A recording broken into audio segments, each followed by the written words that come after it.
All right, everybody. A very warm welcome to you. Just adjust my camera. But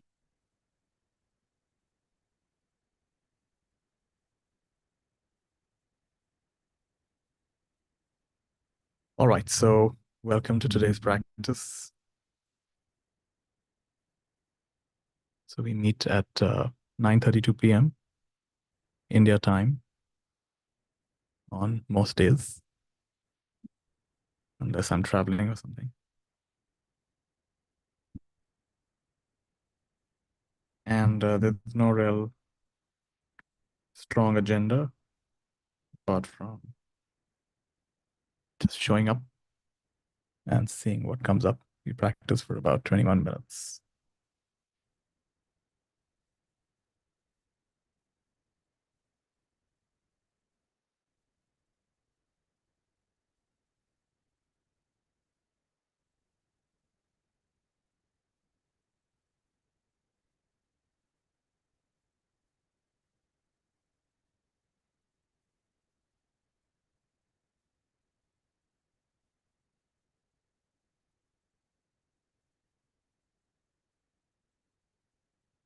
And those of you who are joining me regularly,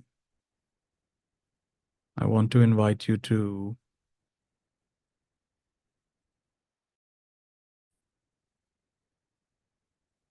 irrespective of whether I'm showing up or not. Like yesterday, I got stuck in traffic, so I couldn't show up.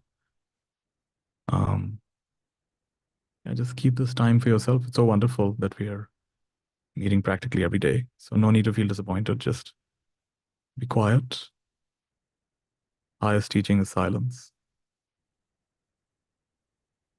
Or you can check out some of the previous practices we've done if you missed any. Or you can repeat something you liked. So it becomes a date with yourself.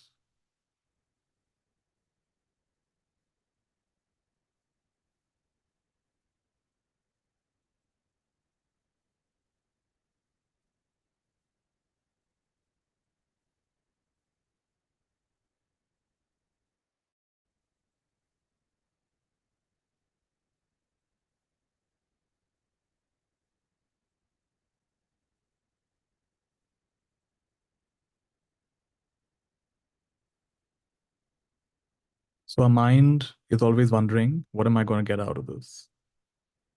What am I going to get out of this? How can I use this for something? Right? Am I going to learn something from this session? Am I going to get some idea or concept or practice or tool that'll improve my life in some way? Can you see how that's a trap? Can you see how we've just now made this experience as a stepping stone for some imaginary future?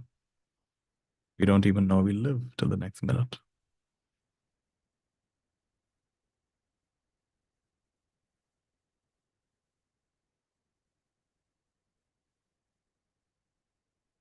We don't have to judge this part of ourselves, demonize this part of ourselves, criticize this part of ourselves. Just notice it, catch it in action.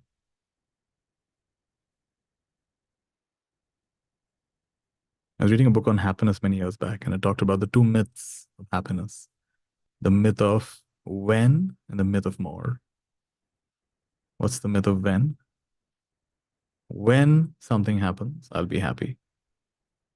I think we've all played this game.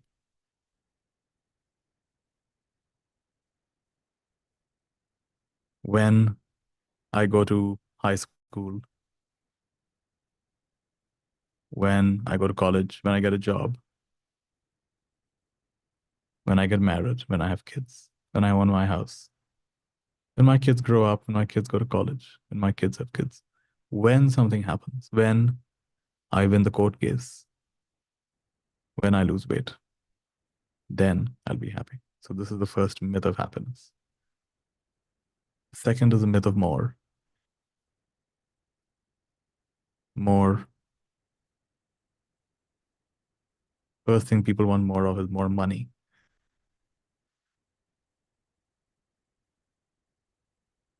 I'll tell you an easy way for me to earn money. Very easy way. I have to announce any kind of a course on money and I instantly make money. I make more money talking about money than talking about any other subject. So if I ever want to make money, I have to say, okay, let's do a course on money. Instantly it fills up. Hundreds of people join.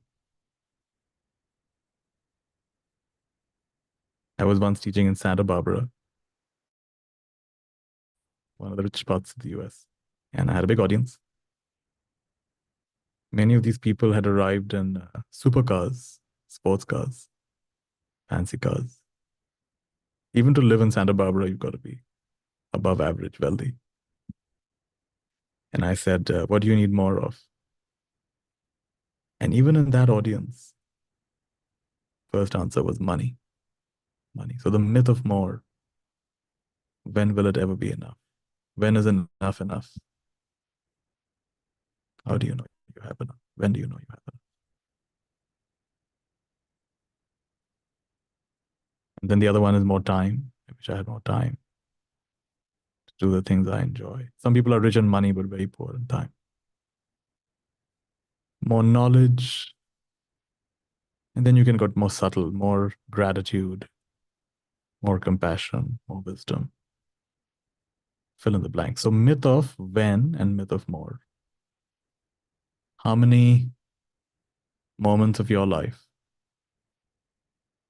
are you losing in these two myths? The myth of when and the myth of more.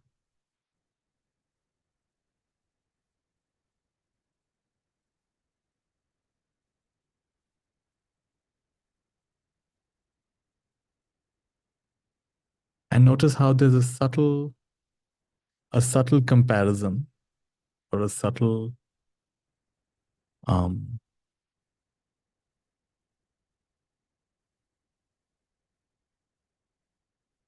like this moment is okay, but it would be even nicer if I had that or if I didn't have that in my experience.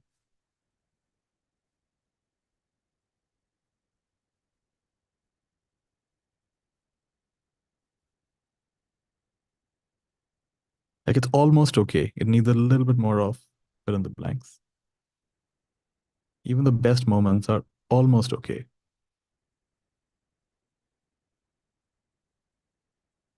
The one thing, no matter the best experience of your life, the one thing that will be missing in it is that it changes. It doesn't reliably stay like that forever. So that's why does it have to change? Why does it have to go away?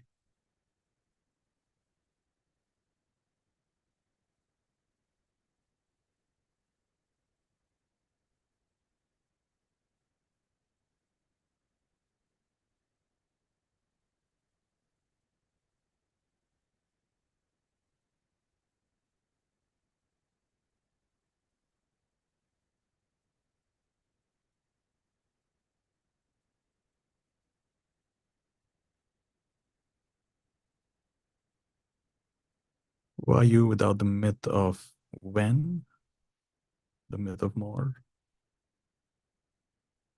So when, like something needs to happen or stop happening. Suppose we take that out for a bit. So nothing needs to happen or nothing needs to stop happening. Take out the dimension of time. And more,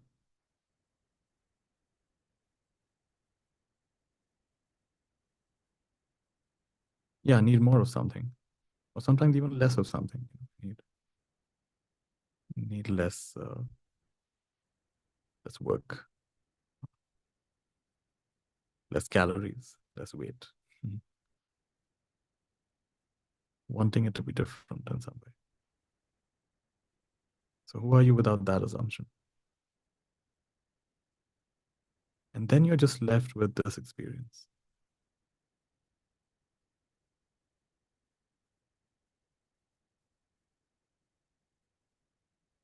Who's having this experience? I am.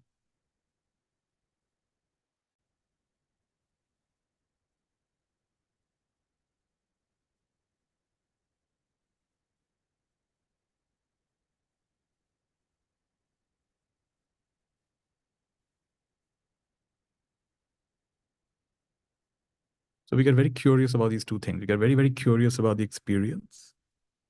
We get very curious about the one who's having the experience. This is called inquiry. What is the nature of the experience? What is the nature of the experience? So,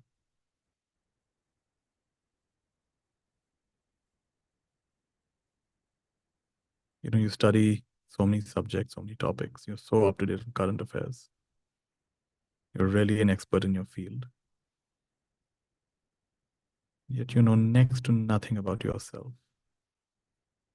Isn't that quite comical? It's strange.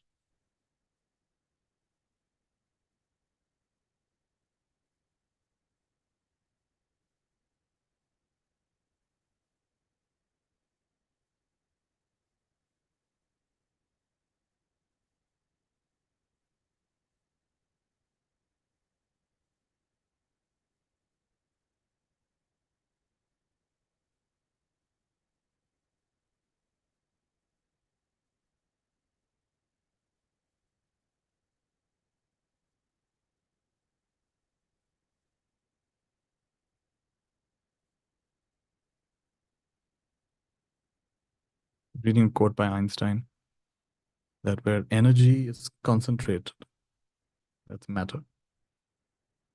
Where energy is dispersed, that's a field.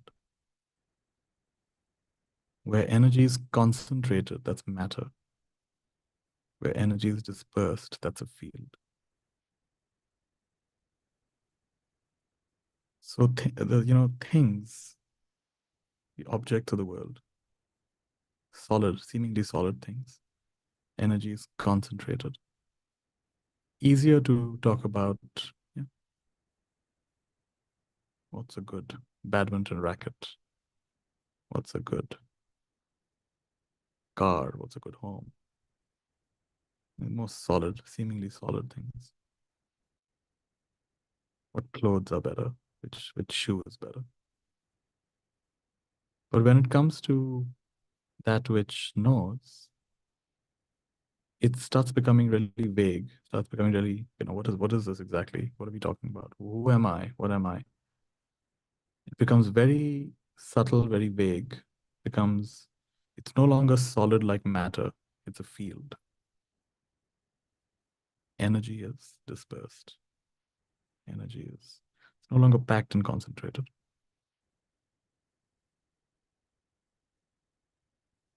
You're coming to the 0 point where nothing sticks. Nothing can be described. The source of all things.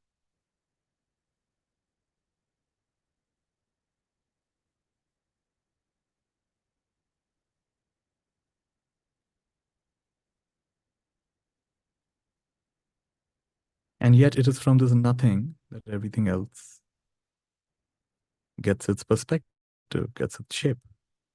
Like notice the things in your house. As you move around the house, they change shape. As you walk around a person, they change shape. Look at them from above, they look different. Look at them from the side, they look different. Everything changes shape based on where you're looking from.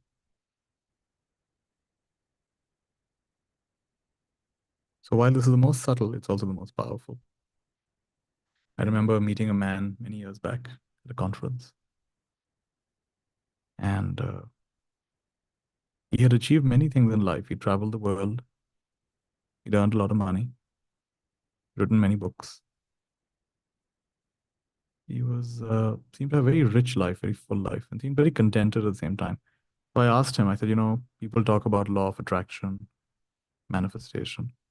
What's your method? How do you do it? So he smiled and he said,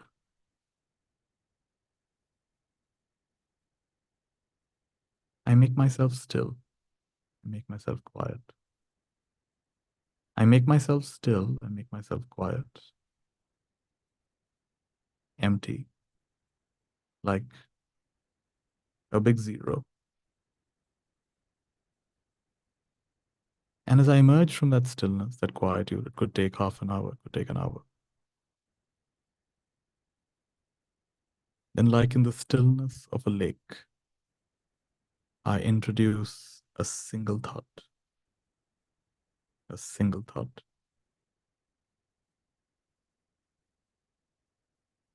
And then I don't think about it anymore. I don't worry about it anymore. I don't wonder how it'll happen, when it'll happen, if it'll happen. And if it's meant to be, it happens. And it happens in the most unexpected, beautiful ways. So, how beautiful. He's coming to this zero space, this quiet space, this empty space, the space which is not matter, which is a field. Energy is very dispersed. And here he's introducing a single thought, a simple thought, clarity. Like when the lake is absolutely still, you drop the slightest little leaf, small little half leaf, tiny little leaf, creates a ripple right away. Drop the tiniest little stone, creates a ripple right away that extends. So make yourself still, make yourself quiet, come to the 0 point. And if truly there is an intention, you make it very lightly, very simply, with the understanding that this or something better happens in perfect time for the highest benefit of all, in an effortless, joyful, harmonious way.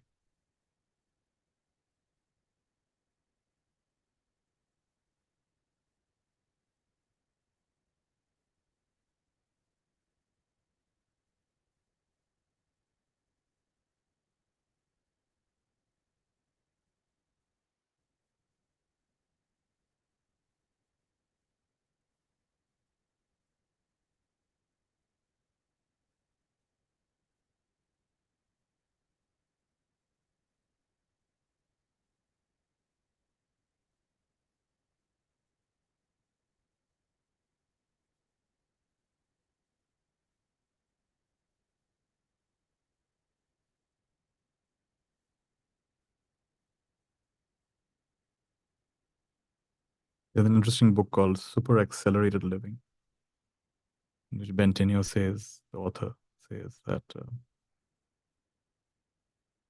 it doesn't even matter if you achieve your intentions or not. It doesn't even matter if you get what you ask for or not. It's just irrelevant. The joy of being in that place of enthusiasm, in that place of excitement, in that place of, you know, this life is using you to create, to experience. The joy of that.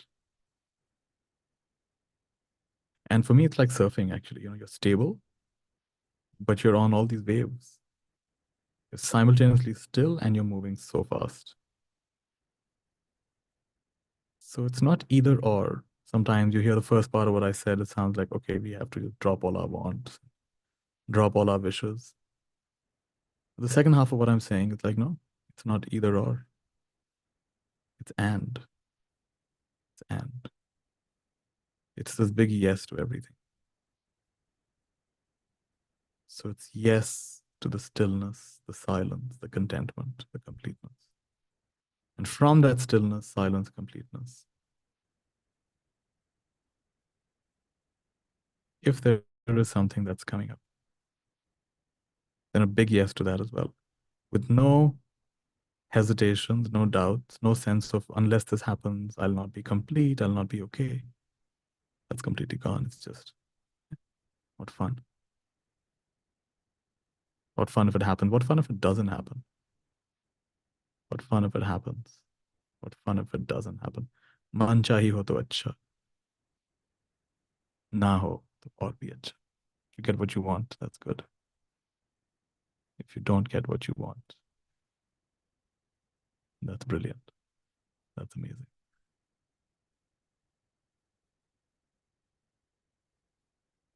Oh,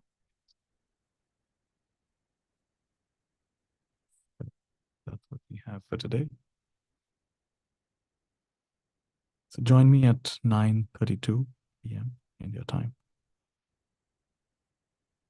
on, I would say join every day. Some days, if I'm not there, just practice by yourself. Be quiet. Or check out one of our older practices, which will also be new.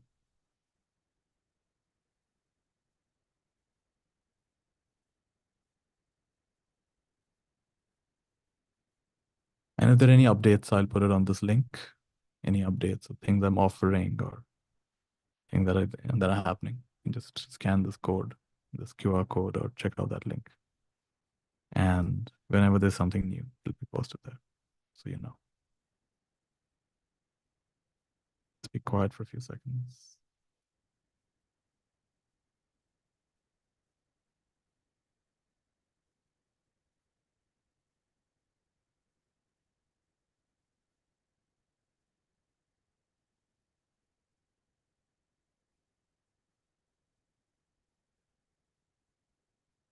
Good stuff.